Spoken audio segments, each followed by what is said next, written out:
Salut vous, ça va. Je voulais vous raconter comment je fais un pull. PS, ceci n'est pas du tout un tuto. Ça a commencé quand j'ai découvert la marque Teddy Fresh, c'est une marque d'un youtubeur, H3 je crois. Je voulais commander mais c'était trop cher, donc je me suis dit que j'allais faire le mien.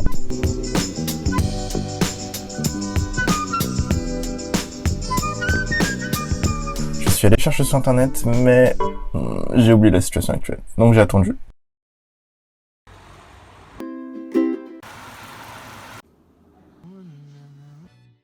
Et après je me suis dit, je pouvais toujours m'entraîner. Donc j'ai copié un pull que j'avais sur un vieux drap que j'avais, j'ai pas résisté, j'ai fait aussi en bas.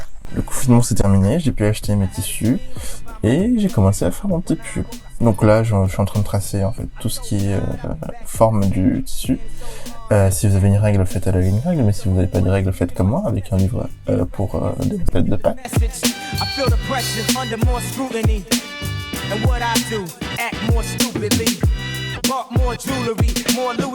Oula, je suis le seul à avoir les jambes tordues comme ça ou... Ok, dites-moi, s'il vous plaît.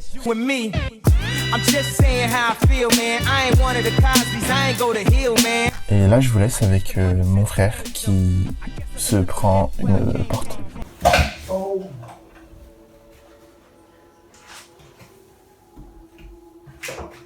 Ça descend.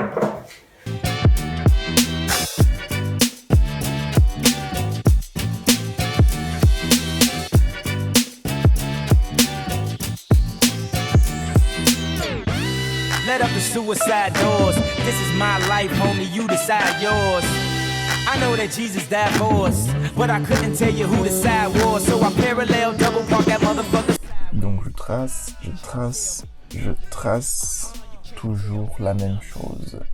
Et je fais ça pour chaque partie du pull, donc le corps, enfin le devant du pull, le derrière du pull, au niveau du buste et ensuite au niveau des manches. Et en fait, quand je fais les patrons, c'est vraiment juste au cas où si j'ai envie de refaire le pull, parce que la plupart du temps, je le fais pas.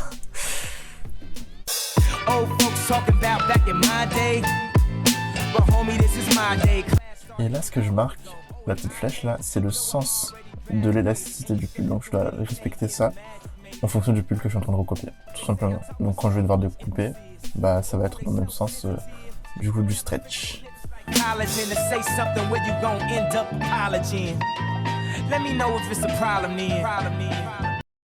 They ask you how you are, you just have to say that you're fine when you're not really fine, but you just can't get into it.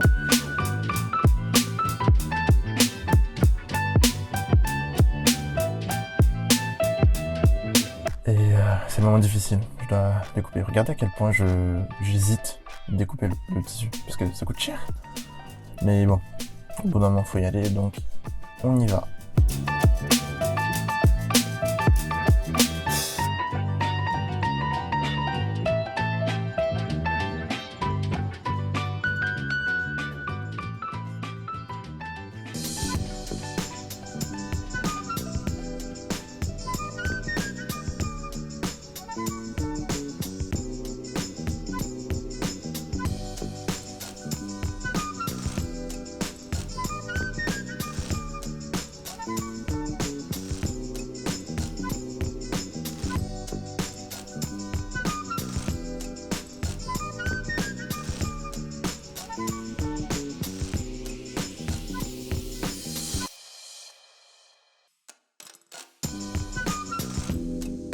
Là c'était le tissu où il fallait pas rater parce que je n'avais quasiment pas. Donc si je ratais la découpe du devant ou du derrière, et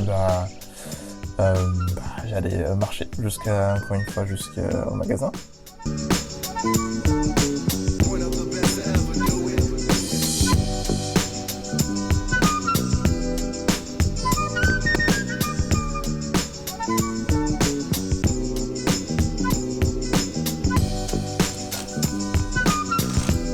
Voilà, j'ai mon devant, j'ai fait pareil pour le derrière, et c'est bon de coudre. Yay!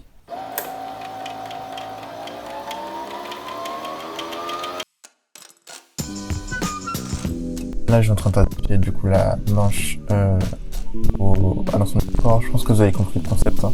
C'est pas très compliqué. Là, c'est ce que j'avais avant de rajouter le bas, les manches Donc je rajoute tout ça en faisant des petites pliures pour les rassembler.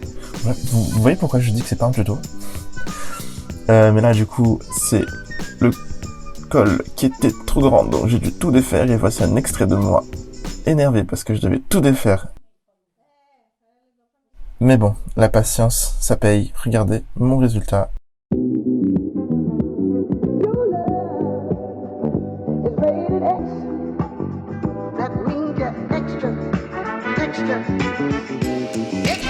J'allais laisser comme ça, mais mon frère il a eu la bonne idée de rajouter un petit logo.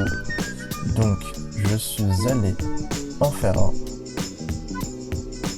Devant Léna, j'ai fait mon petit brouillon de ce que je voulais. Je l'ai mis sur Illustrator. J'ai fait ça un petit peu plus propre.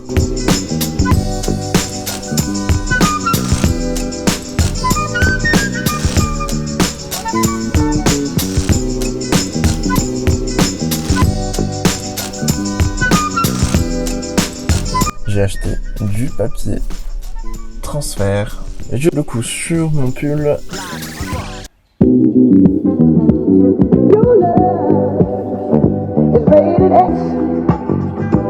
J'espère que vous avez bien aimé la vidéo. Abonnez-vous si ça vous a plu. Petit pouce bleu, vous connaissez. La petite cloche, j'ai pas besoin de le dire. Bye.